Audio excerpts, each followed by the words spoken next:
Yeah, so it's interesting. This work-life balance piece also comes into play, doesn't it? Where there's an element of, I think for a lot of entrepreneurs, and I'm interested in your view in this, that don't make it, do try to have a work-life balance and separate out their work life.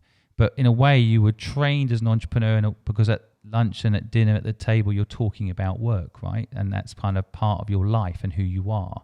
So I had the same experience, by the way. I think that's why I'm an entrepreneur. My parents a similar experience. Even with my son today, who's 3, I'm including him in the podcast, right? And I think that is part of it, right? That's the nurture versus the nature piece, right?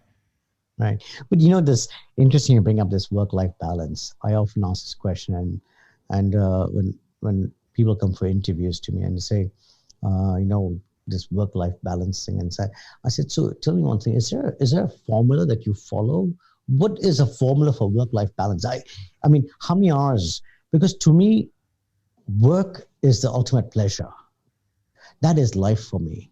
So I said it's different for each person. So is there a formula for each person? So how many hours do you want off?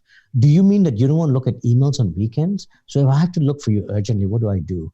Should I say, hey, you know what? I can't disturb you now. So these are the kind of people I'm very wary of, because are you just looking for somewhere to come and park yourself and, kind of go back home and get your little packet of salary and so on? No, then this is not the right place, because we are very clear. You either be a part of it, you get ingrained in it, and that's what we want.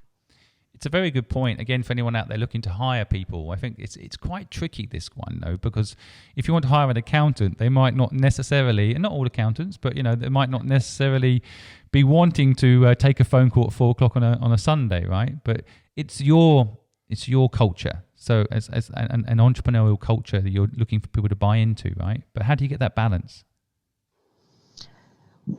Balance of work life? When you hire people, how do you hire? Yeah. Because some people will be scared by what you're saying. Well, I think you just have to find a few people. And look, the bean counters will always be the bean counters, right? I mean, the job is numbers now. You don't need the number of people on the weekends or whatever it is, or for whatever matter it is. In my office, people are working till 7 o'clock, 8 o'clock. Hong Kong is a very high, energy place. As you've lived here, Simon, you know how it works in Hong Kong. But people are just very geared towards making things happen. And that's the kind of people you want. You just want to make things happen, and they get a self-achievement out of it as well. To see the achievement and to see the business growing and everything else. I think for my listeners in America and in England and Europe, really you have to go to Hong Kong one time and experience what Girish was just mentioning there. The energy, the work ethic. I learned to work when I moved to Hong Kong. I thought I knew how to work hard as an entrepreneur when I lived in England, and then I lived in Hong Kong, and it was a completely different level. And the energy helps you do it in that city, right? But